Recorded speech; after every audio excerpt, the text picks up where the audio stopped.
전시를 보기 위해서 필요한 정보, 간단하지만 알려지지 않은, 그리고 잘 찾아보기 힘든 그런 정보를 알려드리는 시간, 전시학 개론. 그 첫 번째 장, 전시 공간에 대한 내용, 그 중에서 두 번째, 사립미술관에 대해서 여러분들께 알려드리고자 합니다. 전시장에 대해서 말씀드리는 두 번째 시간, 사립미술관에 대해서 말씀드리겠습니다.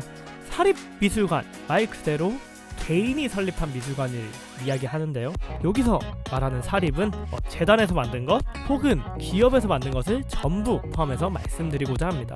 여러 기업 혹은 여러 개인이 미술관을 만드는 경우가 많은데요. 그 종류도 굉장히 다양합니다.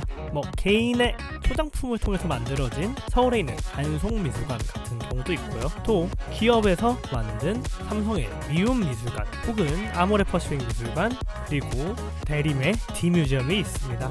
이런 사립미술관은 어떤 특징이 있을까요? 우선 사립미술관에서 가장 도드라지는 것은 전시에서 관람객을 끌어모으기 위한 노력입니다. 대부분의 사립미술관 같은 경우에는 관람객들이 해당 공간에 와서 많은 컨텐츠를 즐길 수 있도록 전시 공간을 구성해 놓습니다.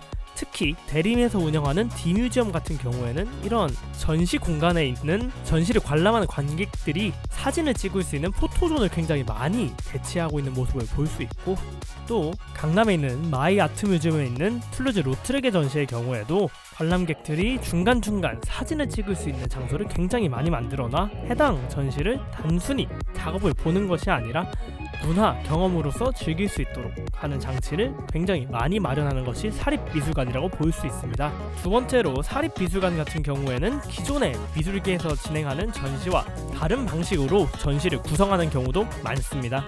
사립미술관들은 흔히 미술관을 표현할 때 사용하는 단어 화이트 큐브, 즉 하얀색 벽으로 이루어진 공간이 아니라 작품에 맞춘 혹은 전시 주제에 맞춘 벽색, 즉 다양한 벽색으로 전시를 구성하는 경우를 볼 수 있습니다. 이는 보수적이고 기존에 진행하는 틀을 따라야 할 확률이 높은 국공립미술관과는 달리 기업에 소속되어 있고 조금은 더 자유로운 분위기에서 전시를 할 수 있기 때문에 새로운 시도가 진행이 되고, 또 기존에 볼 수 없었던 방식의 전시를 볼 수도 있게 되는 것입니다. 그렇다면 사립미술관이 과연 좋기만 하냐? 사실 사립미술관에는 치명적인 단점이 하나 있습니다.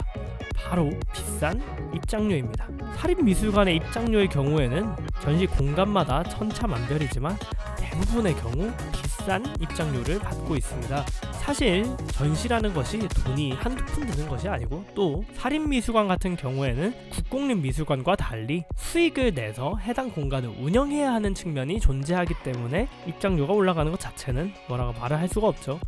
하지만 관람객의 입장에서는 이 전시가 과연 재밌을지 없을지도 모르고, 사실 전시라는 것이 영화처럼 딱 정해진 러닝타임이 있는 게 아니죠. 본인이 흥미있는 전시는 굉장히 오래 보는 경우가 많고, 정말 재미없는 전시는 그냥 휘리릭 하고 지나가 버리는 경우가 굉장히 많은 것이 전시다 보니, 이 가격에 과연 내가 얼마나 즐거움을 느낄 수 있을지 혹은 좋은 경험이 될 수 있을지가 사실 감이 잘 안 오는 것이 사립미술관의 큰 단점입니다.